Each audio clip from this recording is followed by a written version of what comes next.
Mga kabayan, kamusta po? Si Kamanong po. Nagbabalik na naman po muli para po magkomento po sa inyo. Dito po sa Tambayan Makabayan. Magandang umaga po muna sa inyo, tanghali, hapon, gabi at madaling araw po sa ating lahat. Sana po nasa mabuti po tayong kalagayan. Magkomento na po tayo mga tambay. Komentuhan po natin. Ito pong pahayag na ni Bonget mga tambay na tinatawag pong Bonget at tinatawag din daw pong bangag ng kanya pong kapatid na si Senadora Amy Marcos. Ayon po dito kay Bonget mga tambay ay bibigyan daw po niya ng posisyon mga kabayan. Pabiro na bibigyan daw po ng posisyon ang kanyang asawa na sinasabi din po ni Senadora Amy Marcos na Bonget din po. Bangag din daw po mga kabayan. Bibigyan daw po ito ng posisyon para maging ambassador daw po mga tambay. Ambassador po mga tambay ng mga OFW mga kabayan. Ibang klase po. Ibang klase. Talagang kung ano-ano na lang po na pag-iisip mga kabayan. Hindi na po binigyan yata ng kahihiyan ng mga OFW. Ano lang po sasabihin ng mga Pilipino at ng ibang lahi na meron pong ambassador ang Pilipinas na may issue po sa paggamit ng pulburon at isang damukal na issue ng korupsyon ng kanilang administrasyon. Hindi po ba? Pakinggan po natin ito mga kabayan. Magkakaroon daw ulit ng balasahan sa gabinete at pabirong hirit ng Pangulo, bibigyan niya raw ng posisyon si First Lady Liza Araneta Marcos. Nasa frontline ng balitang yan si Mobile Journal, Julie Baisa. Ngayong linggo, sunod-sunod ang mga resignation sa Malacanang. Sinaamin na pangandaman ng Department of Budget and Management, Lucas Bersamin bilang Executive Secretary, DepEd Undersecretary Trigiv Olaivar at Presidential Legislative Liaison Office Chief Adrian Bersamin. Lahat ng yan ay may kaugnayan sa investigasyon ng bilyong-bilyong pisong budget insertions at anomalya sa flood control projects. Sa gitna ng pag-uga ng gabinete ng Administrasyong Marcos, nagawa pang magbiro ng Pangulo sa 2025 Bagong Bayani Award sa Malacanang. Bibigyan niya raw ng posisyon si First Lady Liza Araneta Marcos dahil sa madalas nitong pagbiyahe pa Europe para tulungan daw ang Overseas Workers Welfare Administration. So she has become our ambassador now for migrant workers. It's your new designation. Di ba magka-cabinet shake-up tayo sa kasama ka na dun sa... Tinanong ang palasyo kung joke lang ba yan o baka naman may halong katotohanan. Tignan na lang po natin. Kasi kung nakita niyo po na parang pabiro po yung pagkakasabi ng Pangulo, so yun muna po tayo. Face value. Sinagot din ng Malacanang ang tungkol kay Lucas Bersamin. Nakita niyo ba mga tambay? Kahit totohanin mo na.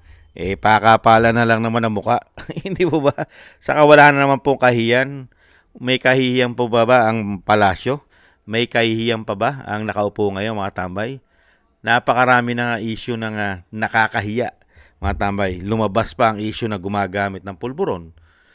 3 taon mahigit na korupsyon. Hindi po ba? May issue ka pa ng pulburon at ang iyong buong pamilya. Tapos gagawin mo pang ambassador ngayon ayon sa iyo. Di ba? Gagawin pang ambassador ng mga kababayan natin, mga OFW, mga migrant worker, mga tambay. Ibang klase itong gobyerno na ito. Mga kababayan, isang damukal na po ang ninanakaw sa bansa. Nakukuha pang magbiro at gagawin pa raw ambassador ang kanyang asawa. Nakita niyo po yung anomalya, pera ng taong bayan. Yung 2023, ang issue po ay tumataginting na yung GAA. 2023, 300 billion ang insertion po dyan, ang pinag-uusapan po dyan. 2024, hindi po bababa sa 500 plus billion. At 2025 ay hindi bababa sa 473 billion pataas mga kabayan. At napakarami pang issue ng korupsyon. Nahandyan po ang PhilHealth, mga tambay, ang Ginto, ang Maharlika Investment Fund, tapos yung kinuha pa nilang pera sa GSIS, SSS at PDIC. Napakarami rin po, mahigit 100 billion po ang pinag-uusapan din po sa PDIC, mga kabayan. Kaya po nagkakandaleche-leche po ang ating ekonomiya, ang ating kasalapian. Kaya nga po bangkarote po ang ating bansa, mga kababayan. At nakita nyo po, kung gagawin pong ambassador ito sa ibang bansa para po sa ating mga migrant worker, sa ating mga kababayan sa labas ng bansa, proud na proud. Magiging proud po ang mga kababayan nating OFW na ito ang inyong ambassador. Papasyalan kayo at dadalawin kayo at tutulungan kayo ng inyong ambassador na bagong ambassador kung ito ay magkakatotoo, mga kababayan. Isang Lisa Marcos, ang tinatawag na First Lady, nakasama rin pong bumabanat at bumabatak umano ng pinagbabawal na pulburon. Yan po ang binagoong ang Pilipinas. Lahat na po ng naglilingkod sa ating gabinete ay puro po may issue. Kung hindi po issue ng pulburon, issue po ng korupsyon. Katulad po ng mga nag-resign sa kanyang gabinete sa Malacanang. Puro may issue rin po ng korupsyon, pagnanakaw sa flood control. Kaya nga po kung sasabihin po nila, lalo-lalo po sa Senado, sa Senate, sa Blue Ribbon, lalo-lalo na pag tinanong mo yung committee dyan, yung committee ng Senate Blue Ribbon Committee, di ba? Ano sasabihin? Hindi pwedeng masangkot yung nasa Malacanang. Nagagamit lang po ang pangalan. Unbelievable. Only in the Philippines. At pati po ang ating kasundaluhan. Ang ating po mga general, karamihan ng ating mga general ngayon ay gustong-gusto po ang sistema po ngayon sa ating bansa. Gustong-gusto po. Gustong-gusto po nila magkaroon po ng first family na may issue po ng pulburon at isang damukal po na pagnanakaw ang issue sa ating bansa. Proud na proud po. Proud na proud pa po ang ating mga men in uniform ngayon na ganyang klase po ang gobyerno natin. At magiging proud pa po ang mga kababayan nating OFW pagka po yan ay nagkatotoo na ang isang Lisa Marcos na may issue po ng pulburon, doon din po sa Amerika ay nagka-issue po ng pulburon sa Amerika din. Ito pong si Lisa Marcos ay magiging ambassador pa, mga tambay. Talaga hahangaan po tayo ng buong mundo. Pinag-uusapan na nga tayo sa buong mundo eh. Sikat na po ang ating bansa sa buong mundo. Sumikat po ang ating bansa, hindi po sa pagiging magaling at maganda at mahusay na bansa.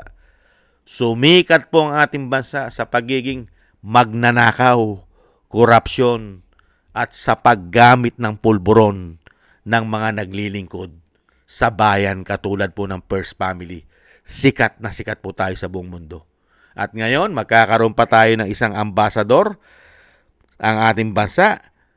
Yung mismo na sumisikat sa ibang bansa, pinag-uusapan kasama ang First Lady, ay magiging ambassador pa. Talaga pong sikat na tayo. Talagang hindi na po tayo kayang lagpasan sa kasikatan ng ating bansa. Wala na pong lalagpas pa sa kasikatan ang ating bansa. Lalong-lalo po pagdating po sa pulburon ng mga naglilingkod at sa korupsyon sa flood control. Yan po mga kabayan, ang plano. Kaya nga po, ano kaya mga tambay? Hindi kaya nakatira? Patawa-tawa eh nung siya nagtatalumpati sa Malacanang, 'di ba? Nung binabanggit niya pwedeng maging ambassador yung kanyang First Lady.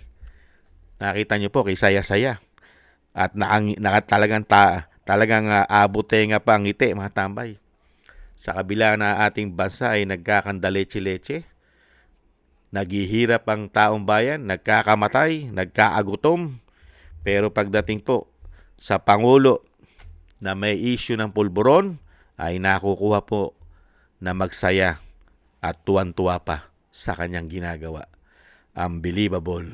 Yan po mga tambay, sa mga darating na araw, pagka po yan ay seryosong-seryoso na, humanda na po kayo. Salubungin nyo po ng inyo pong salubungin nyo po ng palakpakan, malalakas na palakpakan. Pag po ang First Lady ay pupunta na sa mga bansa kung saan kayo naharoon, mga kababayan ko OFW. magiging proud na proud po kayong Pilipino. Dahil meron kayong ambassador na lagi pong may dala umanong pulburon. Hindi po ba? Maraming salamat po mga tambay. Sana gusto po natin tambayan makabayan sa YouTube at TikTok. At ganun din po sa ating mga subscribers. Thank you po sa mga nagbibigay po ng tulong at biyaya. Thank you po. At syempre po, shoutout po kay Tessie Mantilla. Thank you po. Shoutout po sa iyo, Tessie Mantilla. At thank you rin po sa mga nagko-comment, like, share, and subscribe. Thank you po sa inyo. Mabuhay po kayo. At syempre po, yung dasal at panalangin po natin mga tambay na sana po ay mawakasan na po ang mga kademonyoan at kawalangian ng mga taong gobyerno na nagpapahirap po sa ating bansa mga tambay. Sana po yung magwakas na po ang mga pinagagawa nila. At syempre yung dasal po natin sa ating pamilya at sa buong pamilya Duterte na tayo po lahat ay maingatan po sa kapahamakan at madugtungan din po ang buhay at kalakasan ng dating Pangulong Duterte. Maraming salamat po sa mga dasal po natin, mga kababayan. Ingat po mga tambay. Hintayin nyo na lang po, mga kababayan ko OFW, ang bagong ambassador, mga kababayan, na si Liza Marcos. Kung ito po ay seryoso na, ay magiging ambassador na po ninyo si Liza Marcos. Maraming salamat po. Paalam. Bye-bye.